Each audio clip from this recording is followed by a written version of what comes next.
Ika-105 kabanata. Ang Diyos at ang Kaniyang mga mamamayan.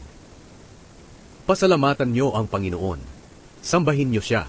Ihayag sa mga tao ang Kaniyang mga ginawa. Awitan niyo siya ng mga papuri. Ihayag ang lahat ng kamangha-mangha niyang mga gawa. Purihin niyo ang Kaniyang banal na pangalan. Magalak kayo, kayong mga lumalapit sa Panginoon. Magtiwala kayo sa Panginoon at sa Kaniyang kalakasan. Palagi kayong dumulog sa Kanya. Kayong mga lahi ni Abraham na lingkod ng Diyos, at mga lahi rin ni Jacob na Kanyang hinirang. Alalahanin ninyo ang kahanga-hanga niyang mga gawa, mga himala, at ang Kanyang paghatol. Siya ang Panginoon na ating Diyos. Siya ang humahatol sa buong mundo. Hindi siya makakalimot sa Kanyang pangako kailanman. Ang Kanyang pangako para sa maraming salinlahi. Ang pangako niya kay Abraham, gayon din kay Isaac. Ipinagpatuloy niya ang kasunduang ito kay Jacob, at magpapatuloy ito magpakailanman. Sinabi niya sa bawat isa sa kanila, ibibigay ko sa iyo ang lupain ng Kanaan bilang pamana ko sa iyo at sa iyong mga angkan. Noon ay iilan pa lang ang mga mamamayan ng Diyos, at mga dayuhan pa lang sila sa lupain ng Kanaan. Nagpalipat-lipat sila sa mga bansa at mga kaharian, ngunit hindi pinahintulutan ng Diyos na apihin sila. Para maprotektahan sila, sinaway niya ang mga hari na kumakalaban sa kanila. Sinabi niya, huwag ninyong galawin ang hinirang kong mga lingkod. Huwag ninyong saktan ang aking mga propeta. Nagpadala ang Diyos ng taggutom sa lupain ng Kanaan. Kinuha niyang lahat ang kanilang pagkain. Ngunit pinauna na niya si Jose sa Ehipto upang sila'y tulungan. Ipinagbili siya roon upang maging alipin. Kinadinahan ang kanyang mga paa at nilagyan ng bakal ang kanyang lieg hanggang sa nangyari ang kanyang propesiya. Ang mga sinabi ng Panginoon na naganap sa kanya ay nagpatunay na siya'y matuwid. Pinalaya siya ng hari ng Ehipto na namamahala sa maraming tao at ginawa siyang tagapamahala ng kanyang palasyo at mga ari-arian. Bilang tagapamahala, may kapangyarihan siyang turuan ang mga pinuno sa nasasakupan ng hari, pati ang kanyang mga tagapayo.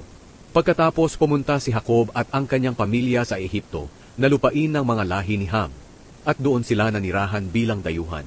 Pinarami ng Panginoon ang kanyang mga mamamayan, at naging makapangyarihan kaysa sa mga Ehipsyo na kanilang kaaway. Pinahintulutan ng Panginoon na galitin at lokohin ng mga Ehipsyo ang mga mamamayan na kanyang lingkod.